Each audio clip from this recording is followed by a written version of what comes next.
Hey, welcome back to the podcast. This week, Go, baby. we Go, baby. we're currently watching Touchdown. the Steelers, which Steele has -1.5, Plus 1.5. plus 1.5. Yeah, even better. So yeah, we're watching during Monday Night Football. But as far as the actual podcast, we're recapping Week 4, and then we're going to preview Week 5. Week 5's actually got pretty good slate as far as like ranked matchups, I guess, for the first time in maybe since week 1, I guess. But yeah, so we'll go over the games from week 4, talk about those kind of briefly, talk about some new quarterbacks that some teams have made some changes either the week prior or for this upcoming week. We'll go over a couple of our better bets and our bad bets as usual, and then get into the Week 5 preview. So I guess we'll start with last week, Addison and I, we previewed... He doinked it. He doinked wow. that PAT. Still alive, though. Still alive. Still very alive. Field goal covers. We covered Texas A&M and Alabama, and we were curious to see if A&M could give Alabama some fits like they did to Clemson, kind of like that transitive property thing, like, matching up common opponents. But Bama pretty much proved again that they're like the best team by far right now, I would say. They really haven't been challenged yet. A&M did cover. 2 of us on the pod had that. We felt like they had enough on offense to keep it somewhat close, but Alabama was never in danger. I think if Alabama really wanted to put their foot on the gas, they could have opened this one up even more than they did.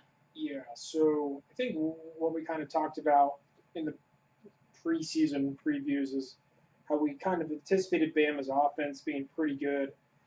Obviously, I think they've exceeded expectations. And then we kind of said jokingly that their weakness would be defense, which in the Saban era has never really been the case. Right.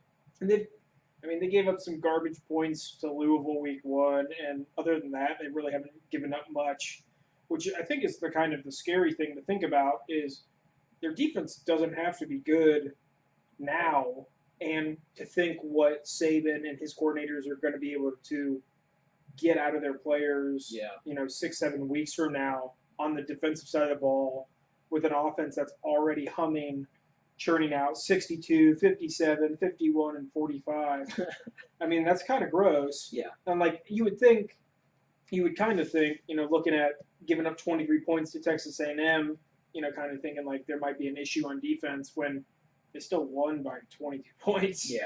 So I don't think they're going to be challenged, especially not in the upcoming weeks. They play Garbo, Louisiana, Arkansas, Missouri, Tennessee, and then they go to LSU. That might be obviously their toughest game remaining.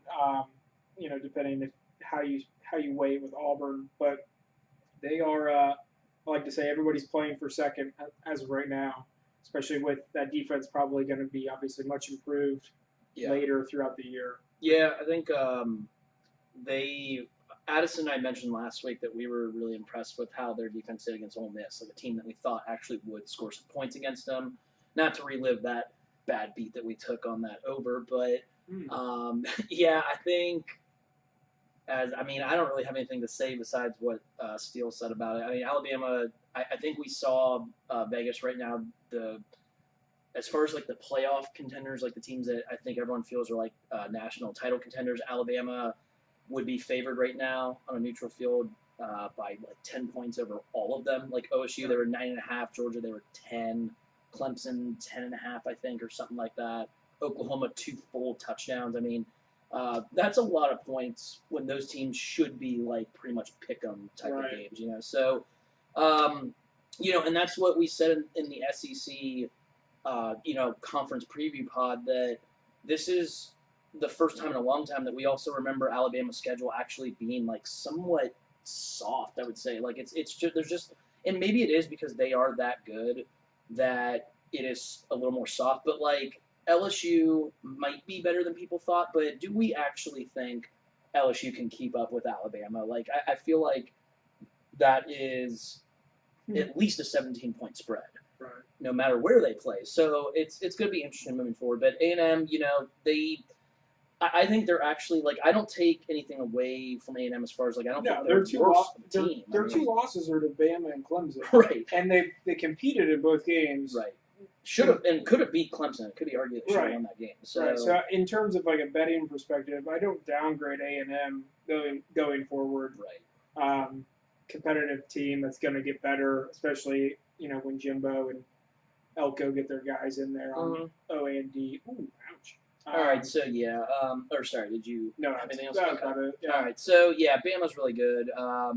They don't really have any tests until we think LSU possibly, and it's college football. There could be some game where they just don't show up, but more likely than not, they're going to rout everybody. I mean, they kind of look like a 2001 Miami or like a 95 Nebraska right now. Like they look that good. So we'll see. But the next game, which was this game was at 8 o'clock last week. One of the 8 o'clock games, Wisconsin and Iowa, a game that Addison and I previewed, and it went pretty much how I thought it was going to go. It was like an even battle or evenly fought game.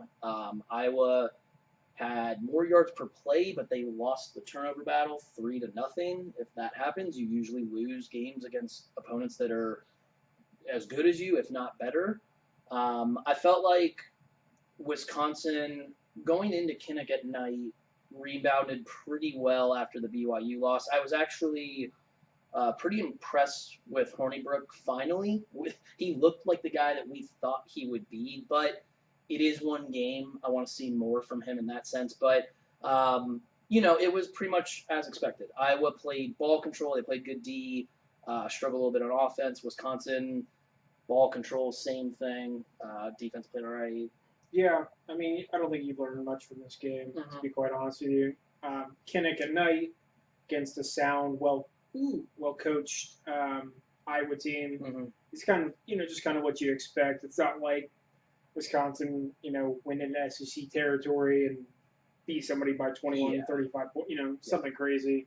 They went on the road, hard fought, in the trenches type of game. I guess won the turnover battle, which is obviously huge, and just got out of there with a win. So, I mean, I don't think you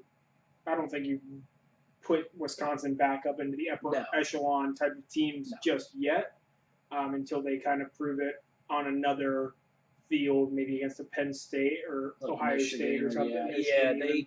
I think that's pretty much the point I was going to make. Is I don't think this changes anything about Wisconsin. Addison and I agreed last week that we think they're a 3-loss team. I actually still think they're a 3-loss team.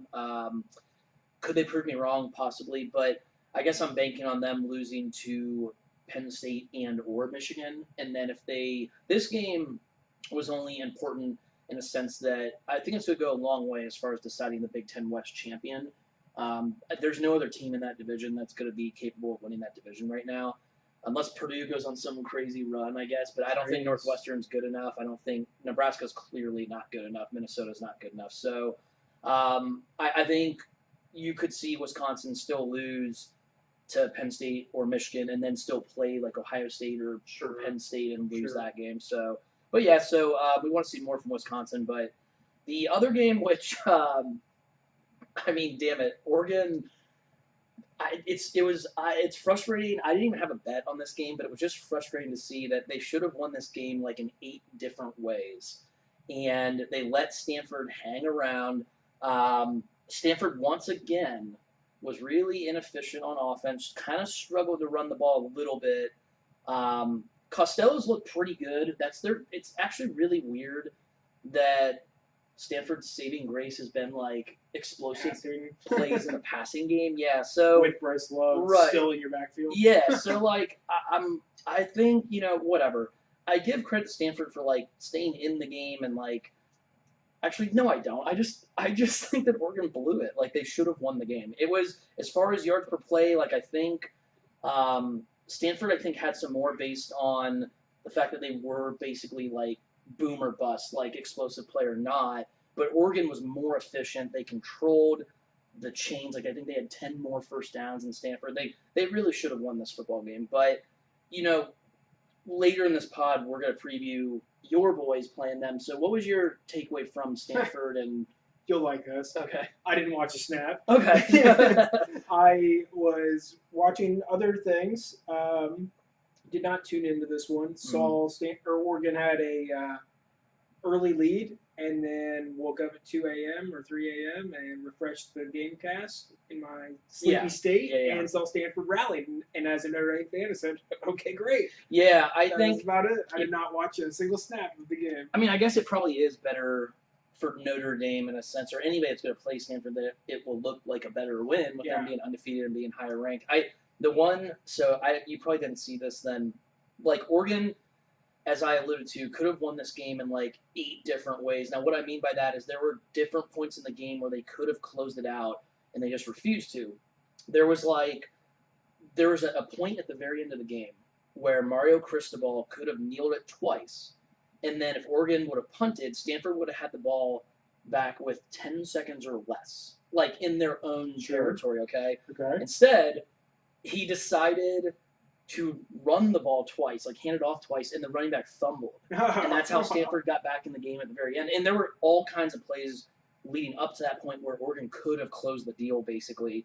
But just in like, I won't want to say like typical meltdown fashion for Oregon, but I feel like that's an Oregon thing to do now. Like, they just blew it. So it'll be interesting. Next week I will tune into our highly regarded games. Yes, yeah. Jeez. So, have a kid. Yeah. So Oregon and Stanford both have ranked opponents this next week. It'll be interesting to see how they both react, how they come out after that game, essentially. So, next topic is going to be new quarterbacks.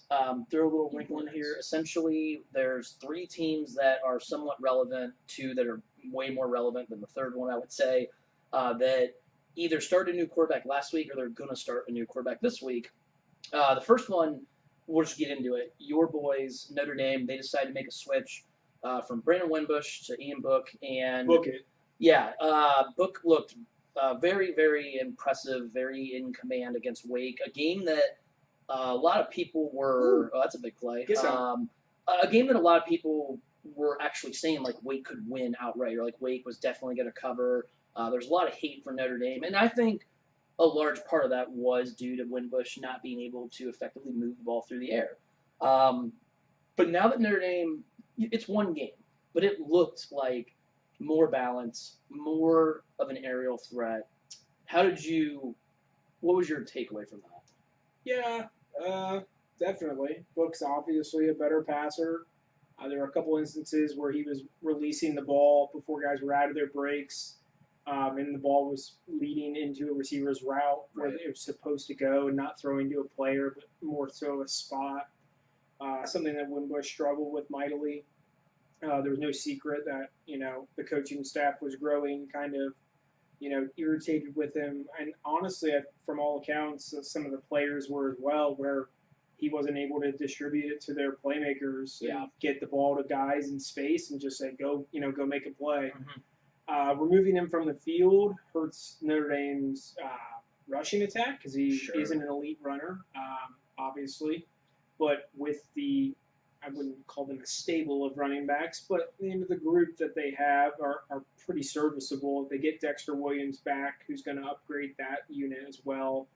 They've got a couple guys that do different things well, catch the ball out of the backfield, a power back, speed back, etc.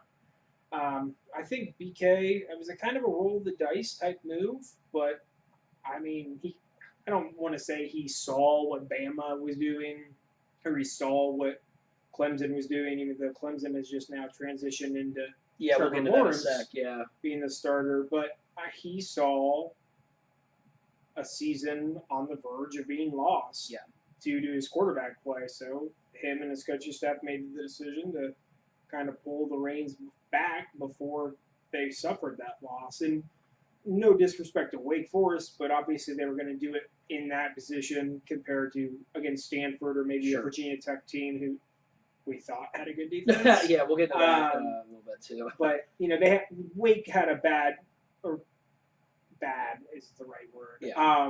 Past they actually just let go of their defensive coordinator because of the amount of points that Notre Dame put up on. But I think it was the right move, the right time to make the move. I think you'll still see Wimbush. I wouldn't be surprised if there's a red zone package for him with a couple of plays because he still is an elite runner with elite speed, and he keeps a defense honest in those terms if you're going to run like a speed option or a zone read type of play.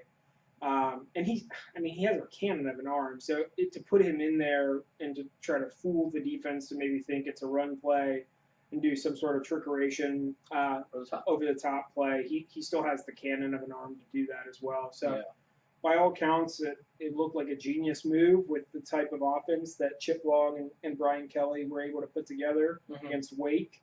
Stanford, I think, is susceptible through the air as well, so I anticipate some more points this week and going forward through them, and I think it honestly might have saved their season for them aiming to the playoff with he kind of forecast ahead.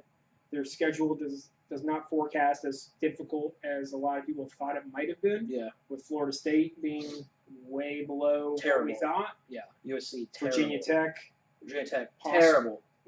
Terrible. Yeah, terrible. Terrible. Garbo. You get the Stanford game at home. USC's not that impressive. Navy is Navy. And then I think you sprinkle in Northwestern and Syracuse in there as well. Syracuse could be your hardest game. Jesus. Very possible. So back to that topic it was the right move at the right time, and I think it saved their season. I think actually what you said about BK like forecasting like what he could see in the playoff, I actually think that is part of it, and I think that's a good segue into why Clemson is now starting Trevor Lawrence, which that's a move that this podcast all forecasted. We felt like at some point, if Clemson wanted to be a legit national title contender, and like, look, their roster is really, really good. Their defensive line is possibly the best in all college football.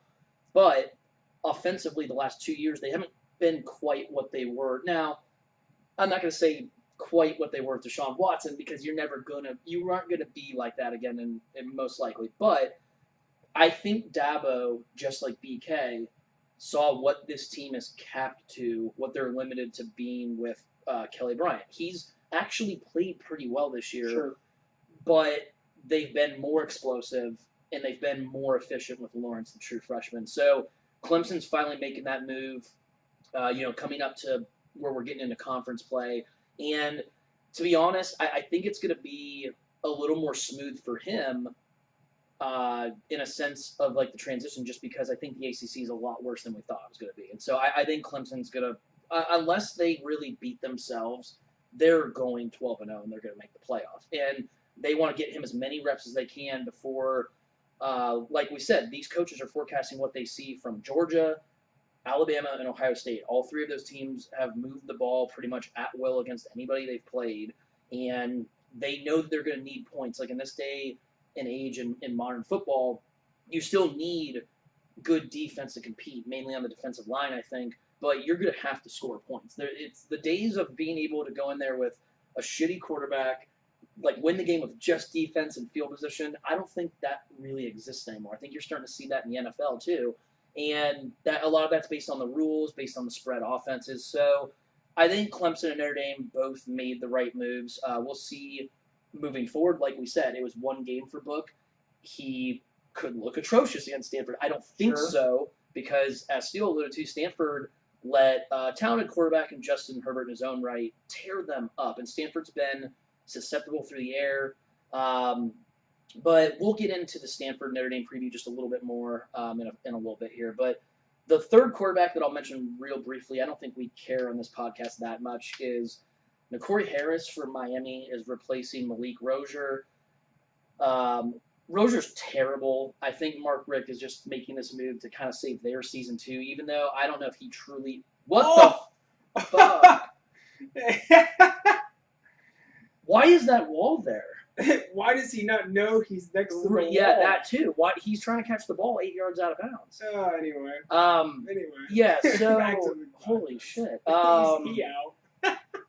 All right, our winners and losers for last week, not bets, but just like if you guys have been watching before, we picked like a team or a unit, player, coach, somebody that we felt like was the either best performer or like the feel-good story of the week. I don't know, whatever you want to call it.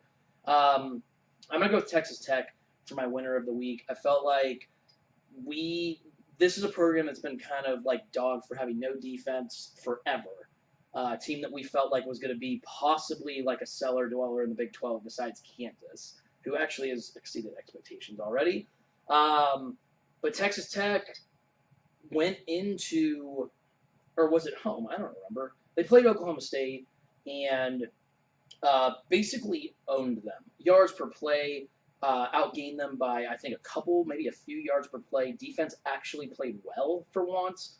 Offense is always putting up yards and points within that system. So Texas Tech, we're going to see next week. I think they have a tough test in West Virginia, and if they win that game, maybe this team is possibly like legitimate. They would be a top 20 team, I think.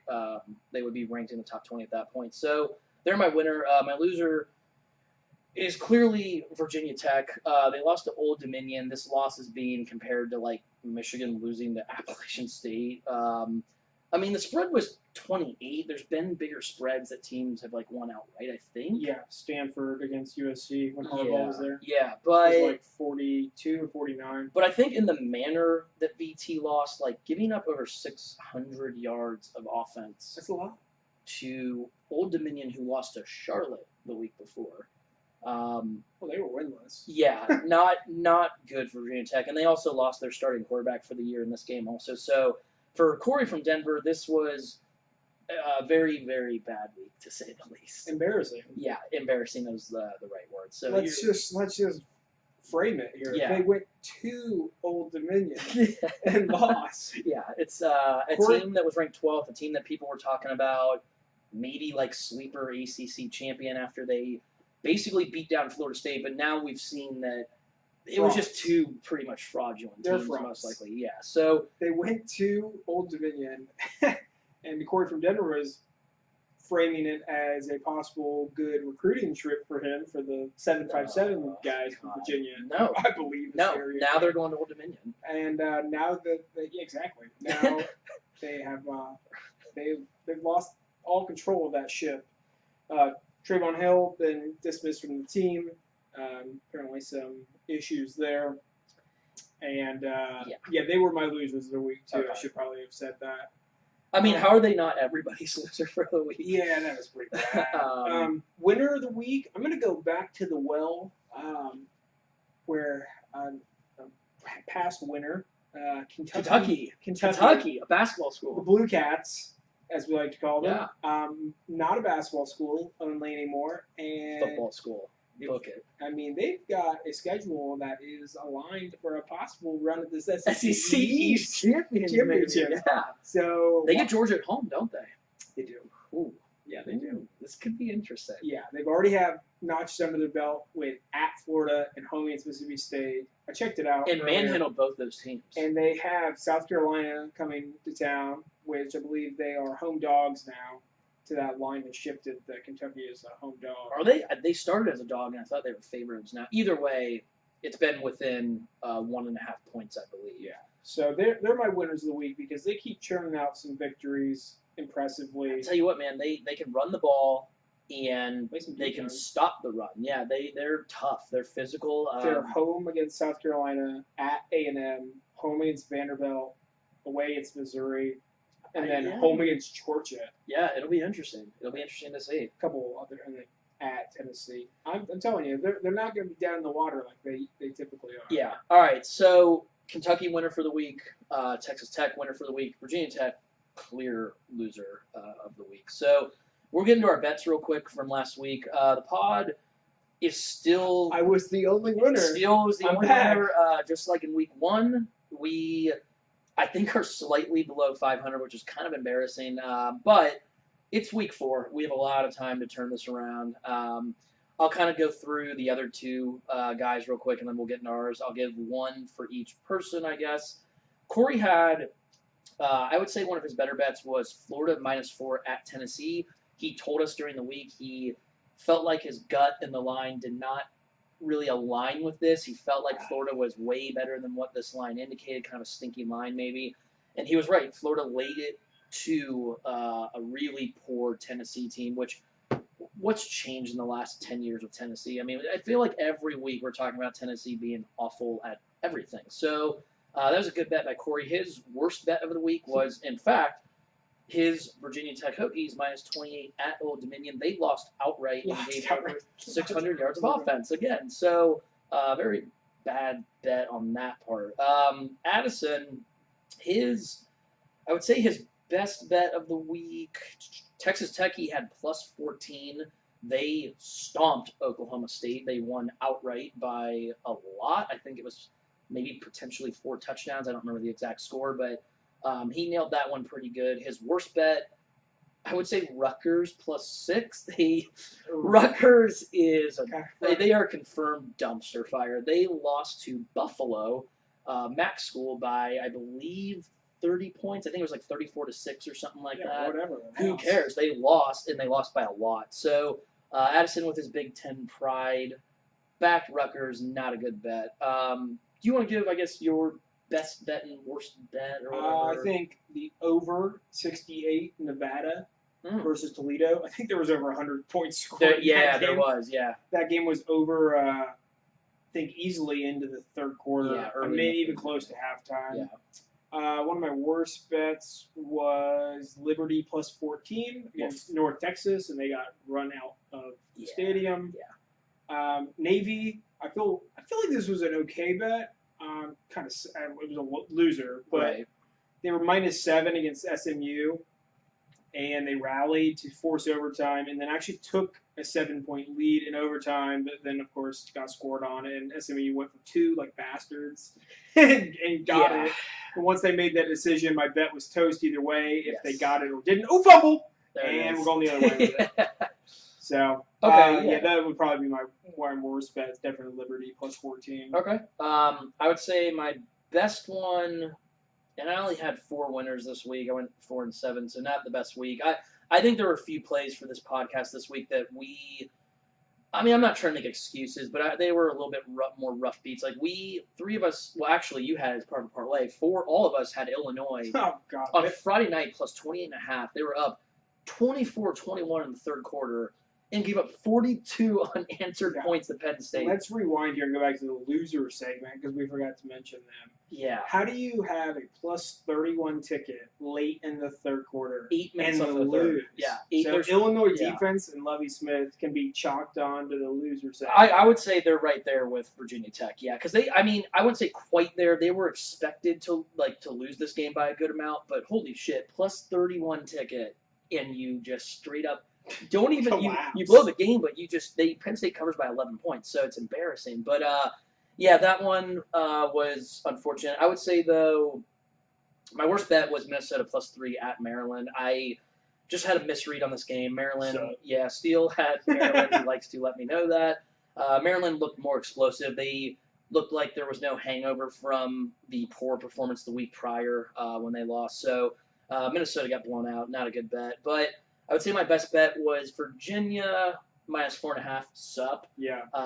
He had the other end of it. Phil's atrocious. Yeah, Phil's bad. I dug into this game. I wish I would have put more on it because I felt very strongly about Virginia in this game. Virginia's actually not as bad as we thought they were going to be, but I think the story from this game is more how poor Louisville's really bad this year. They've scored 3 points in the first half. Yeah, all year. A team that kind of we alluded to with like Nick Saban, you just assume Alabama's going to be good on defense. You assume with Bobby Petrino that Louisville's going to be somewhat explosive or at least efficient on offense, and they're neither of those. Their quarterbacks are pathetic.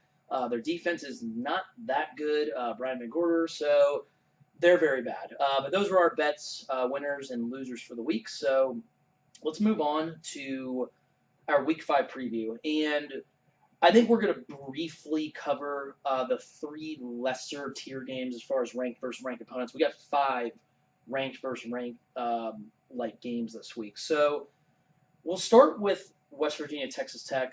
The only thing I'll say about this game is I'm interested. I guess we'll talk about what we're interested in for those first 3 and maybe not give so much like predictions yet. But I'm interested to see how West Virginia does in a road environment, which like Lubbock can be kind of a weird place to play. I'm curious to see. A night game. I think it's a nooner actually. It's a sleepy nooner. So yeah, Okay. I'm curious to see how Texas Tech comes out after their slaughter of Oklahoma State. It's going to be interesting to see how they respond. West Virginia though, they kind of quietly are sitting as like apparently the 12th best team in the country according to the AP poll. Will Greer's looked every bit of the Heisman contender that everyone thought he would be. So I guess I'm curious to see if the thing about West Virginia this year, why some people were considering them a possible like sleeper playoff contender, is perhaps like an actual defense in the Big 12. I'm curious to see if they can slow down Texas Tech at all. It is a nooner. Yeah. How do you feel about that game? Like, what are you interested to see? Do you care? Yeah, it's going to be a typical Big 12 nooner game where you're probably going to be in the high 60s to 70s. Yeah. Will Greer is a machine. Yeah. Like his game a lot at the collegiate level. Same as you said, see if Texas Tech can maintain any sort of success from week to week. Yeah. Which could really put them in a really good position in the Big 12. I'll tell you what, if they've got notches over West Virginia and Oklahoma State. But right. Being at home, being +4, looks like West Virginia is a road favorite there.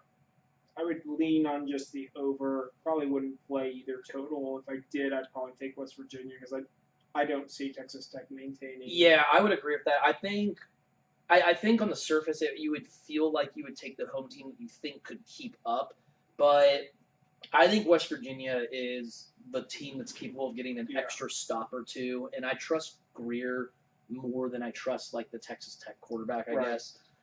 So yeah, that's going to be an interesting game at noon. It's a good one at noon to watch. It'll be exciting. Next game, we'll go out to Seattle. BYU is going to play Washington.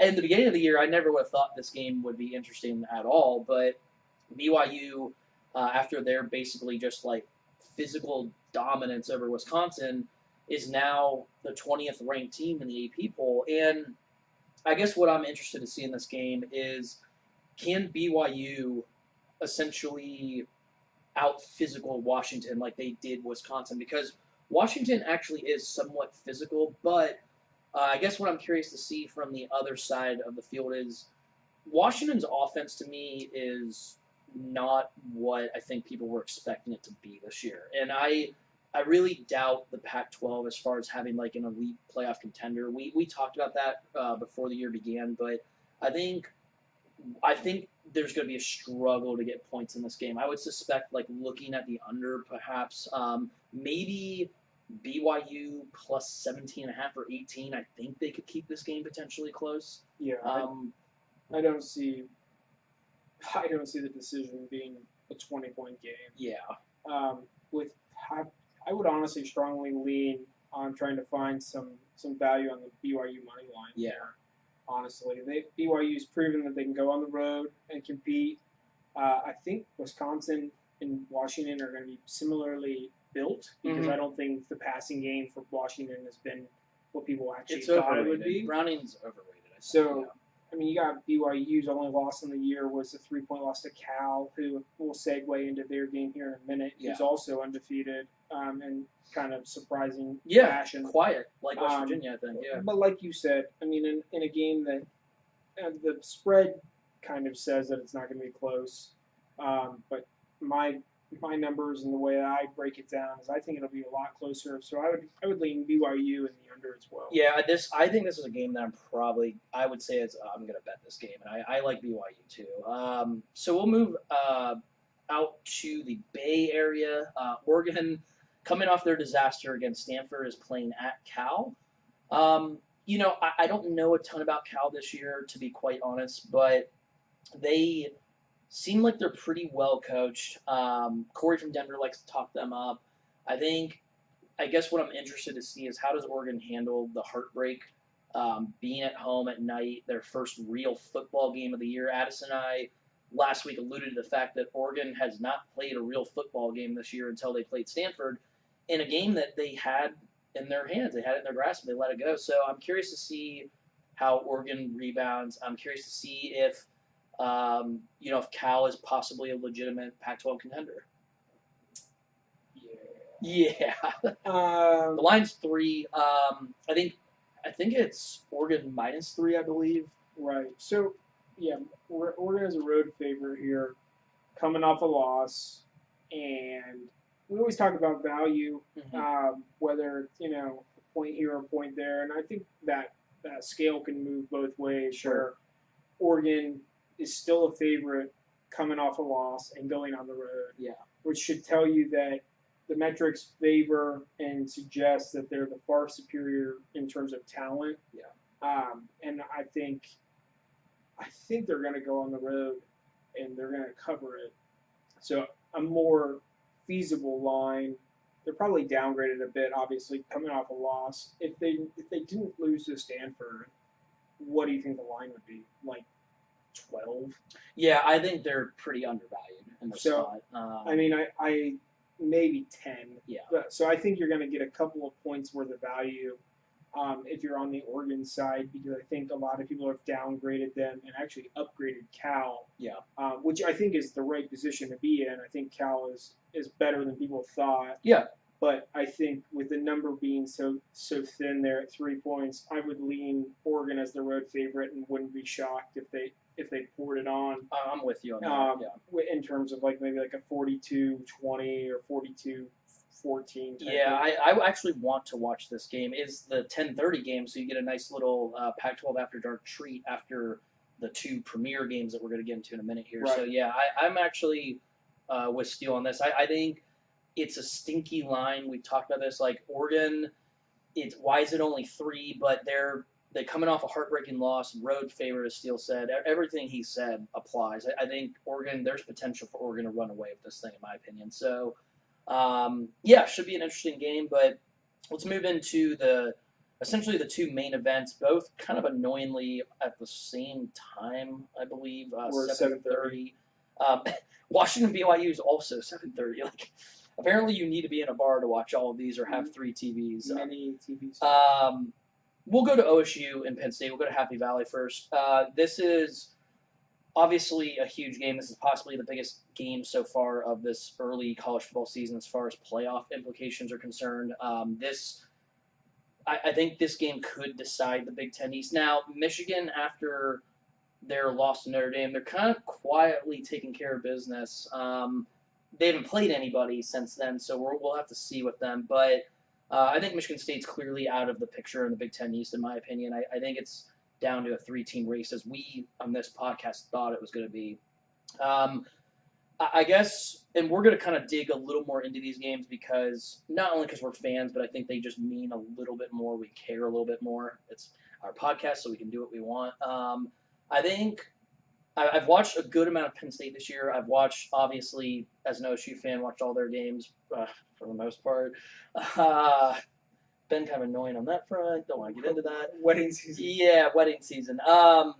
Penn State is a good football team. I think they are what we thought they would be this year as far as they are explosive on offense. They're pretty efficient.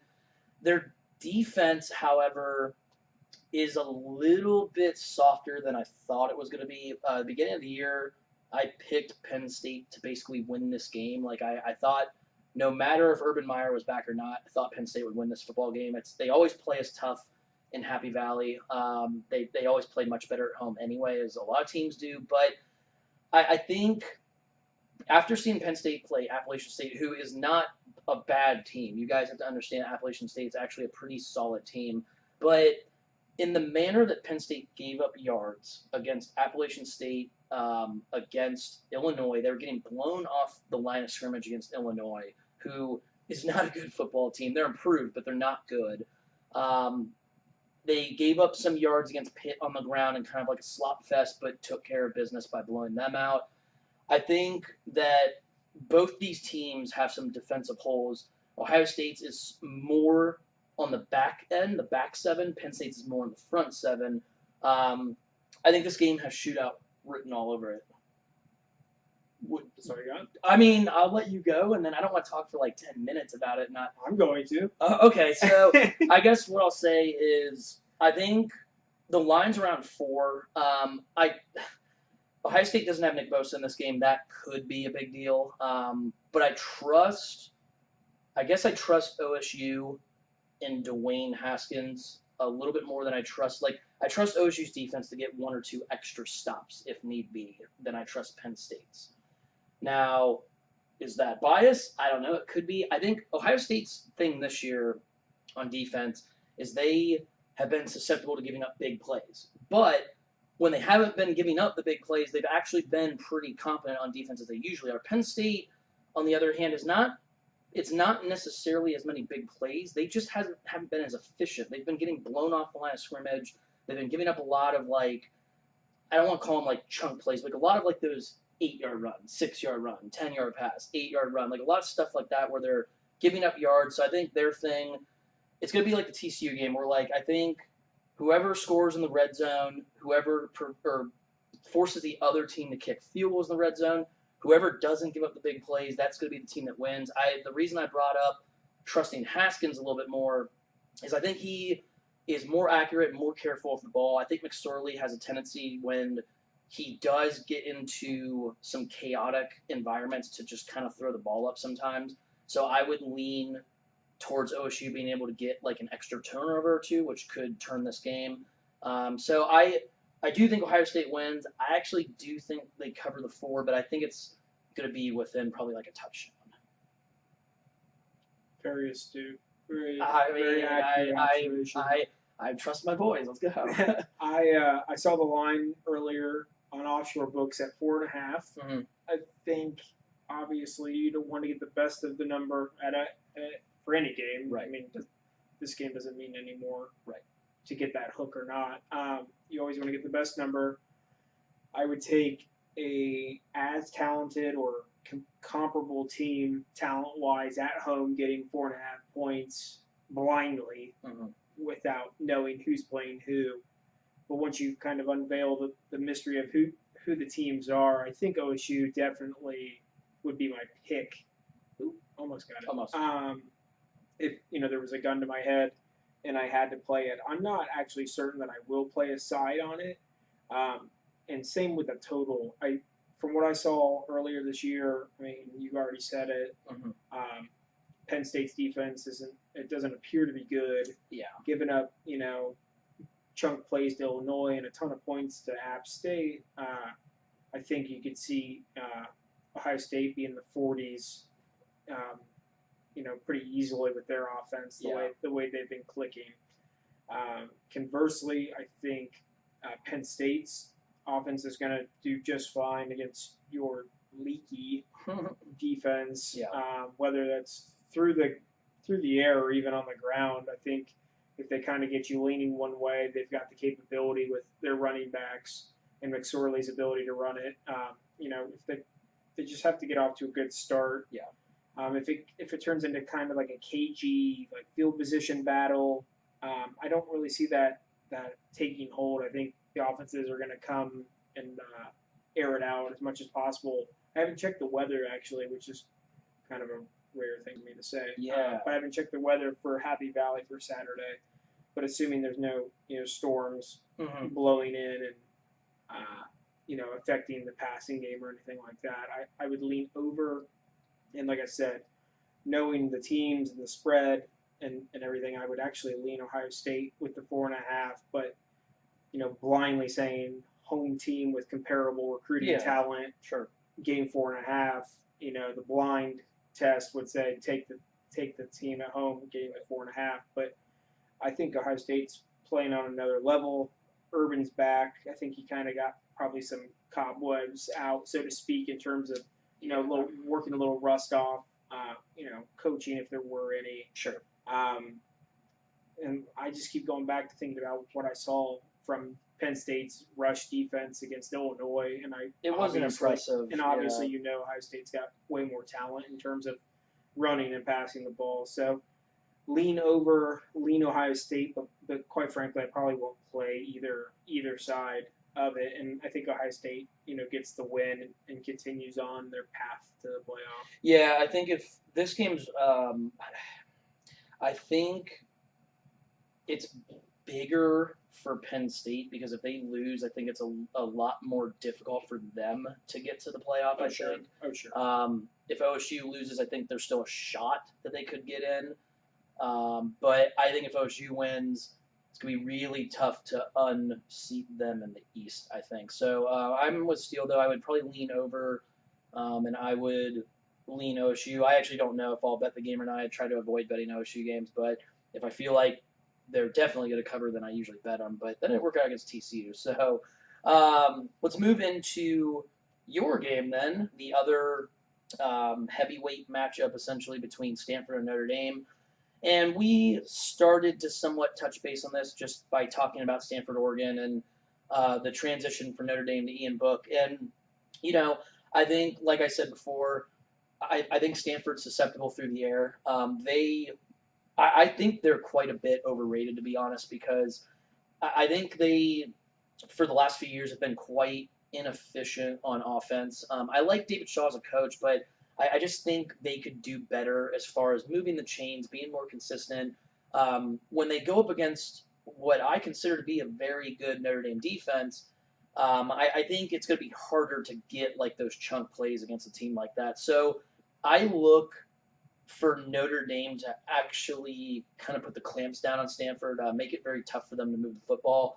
And I think Notre Dame is actually going to do pretty well moving the ball in this game. I actually think that this game's not going to be as close as people actually think. I think Notre Dame wins this game by 10 to 14 points. I think there's a lot of people that will call for Stanford to win it outright or call for Notre Dame to be around that 3 to 4.5 number or whatever the spread's at. But I see a mismatch, and I think we finally get a game where Stanford just runs out of the luck that they had last week. They run out of the big play opportunities. They run out of time, essentially, to where they can get away with being too inefficient. I agree again. I think Notre Dame's going to be about a 10 to 14 point winner here. I look at Stanford's schedule, and they got off to a slow start against San Diego State. Mm-hmm. Were able to pull away slightly at the end there. They beat an overrated USC team who just truly couldn't run the ball, and that I don't think that was due to Stanford's ability. I think it was USC's inability. Yeah, their line sucks. They have only a 20-point win against UC Davis, and then they have a win against Oregon because, like you said, Oregon gifted them the game. They should have lost, yeah. So I think Stanford's secondary with Ian Book at quarterback is going to, take some shots. Mm-hmm. Maybe not necessarily deep, but just short to intermediate, getting the ball into the playmaker's hands. Right. Stanford versus Notre Dame's typically a close game, typically a cagey punt fest, but I think this is just a different mindset and a different offense with Chip Long and what he has, play calling wise now with Book at quarterback. So I don't think they just have to, try to chunk up, 3 and 4 yard gains, down the field to get field goals because, you see in the Wake Forest game last week, they didn't settle for a single field goal, a single time. There's touchdown.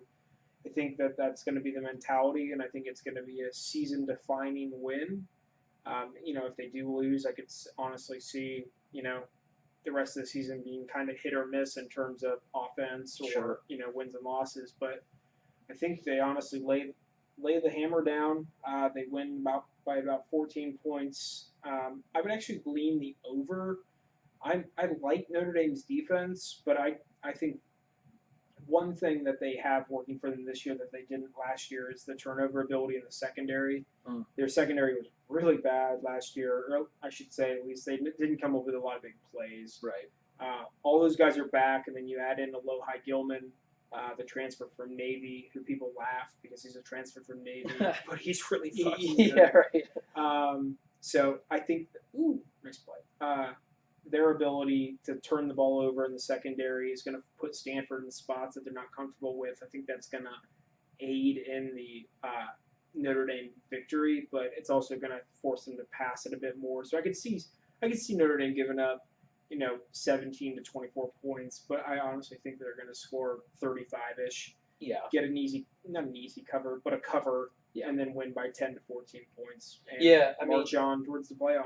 Yeah, this is I would think that BK and this team would be thinking this is a big moment in the season, just because of how the season looks like it's unfolding. I'm not so sure with like Notre Dame loses. Like we said that. Oh yeah, there's Fitzmagic is possibly gone. The reasons that we said we like Notre Dame to potentially make the playoff this year is we felt like their schedule wasn't as strong, and that's even more so the case with how bad Florida State and USC have started to look. So that could hurt Notre Dame on the back end, though, that they can't probably afford to lose a game, I don't think, this year. Like, I mean, there could be a scenario where they get in 11-1, but they're going to lack some quality wins because of how bad these teams are. So this is a big game for Notre Dame and Brian Kelly to show whoever the hell is on that playoff committee this year, like, hey, we're for real. They want this win. They want to look really good against a team that potentially could win, a major or Power 5 conference. So I think that they're going to come out with their hair on fire, ready to play. And I expect Stanford to be ready to play this game. David Shaw's a good coach. I just don't think they have the horses to keep up. So, so it doesn't seem like we think there's going to be upsets in the two premier games. We both like OSU and Notre Dame to both perhaps potentially cover even. We both feel like there's a chance that BYU can play with Washington, maybe closer than the experts think. Could be an outright win type of situation for BYU. And then, like we said, we're curious about the West Virginia, Texas Tech, and the Oregon Cal games because those are two games of teams that maybe we feel like we want to see a little bit more from before we start saying, like, hey, these could be surprise conference champion contenders, surprise playoff contender type of thing. So, it's going to be an interesting week with 5 ranked games. And there's a lot of, decent mid-tier games this week, too. Like, there's some interesting mid-tier games. Never a dull week. Yeah, you've got Syracuse-Clemson, which is an undefeated versus undefeated. We'll see Trevor Lawrence, his first full-time start. We'll see Syracuse, if they're actually for real or not. They're a pretty big dog in this game. I don't expect them to keep it that close, but I believe it's 23 points or something like that. Yeah. So, there's some other interesting games though. Florida, Mississippi State. We'll see how Mississippi State rebounds after their shellacking handed from Kentucky. We'll see how Virginia Tech responds in a big coastal matchup at Doook, who Duke's kind of sleeping kind of quietly, ranked at 22 right now. So we'll see how Corey from Denver, his boys, fare in a rebound game after getting smoked. So I guess the last thing that we'll get into very briefly, which, as we've said during this podcast, we do these on either Sunday or Monday night. So a lot of the lines are either not out or they're very fresh and we haven't dug into the games yet. But we still like to maybe give some leans in games that we preview. If we do have bets booked, I'll give them. I have one in particular, which the line seems really stinky, but I do have Purdue -3 at Nebraska. I've been impressed with Purdue this year, albeit the 3 losses that they started with. I felt like they were competitive in those games. Turnovers and a lack of discipline cost them 2 of those games at least. Purdue could very easily be 4-0, but they played very well against Missouri. They beat down a BC team that a lot of people were very high on. So I like them after gaining some confidence against a BC team. I don't expect a hangover after a big win in this moment. I think Jeff Brom is going to have these kids ready to go to Lincoln, Nebraska, very traditionalist place. It's a program that I think would look like a good win still for the Purdue kids, even though Nebraska's terrible. And that's part of the reason I'm betting it too, is Nebraska just hasn't shown any sign of life yet. I think it's going to take Frost a good year to get stuff in place. We thought he might get off to a quicker start than people thought, but they're struggling with injuries and I think adjusting to the system. So do you have any bets you've booked yet this week or anything that you would say you're leaning that we didn't discuss? No, I have not, but eyeballing a couple games. I already mentioned the Oregon game. Yeah. At -3. BYU too. I wouldn't be too confident going much higher than that, just based off the spot they're in. I still think you're getting a good amount of value, and I think they could roll there.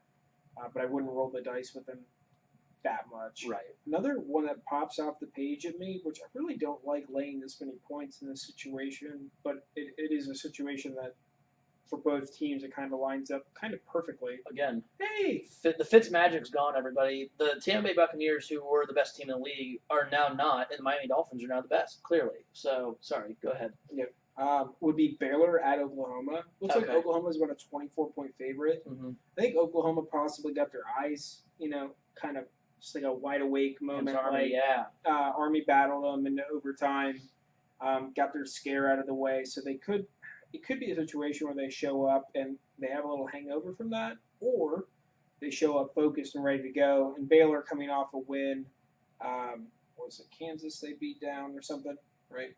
Yeah. Yes, they beat down So- Kansas, yeah. Just a situation there where a team's coming off a high and a team's coming off a scare where they should come in, more focused. You could easily see Oklahoma's offense rolling, fast on Baylor, and I don't think Baylor's got the horses to stay with them. I wouldn't panic in the first quarter if it's 7-3, Mhm. and Matt Rule's team's playing, good, well-coached defense. Right. But like I said, I think Oklahoma pulls away from them eventually, and can cover that big number pretty easily. Yeah, that's one I was looking at too. I'm curious to see. Could be a spot where, yeah, I think with like Lincoln Riley, he's going to have them like refocused and looking to make a statement after.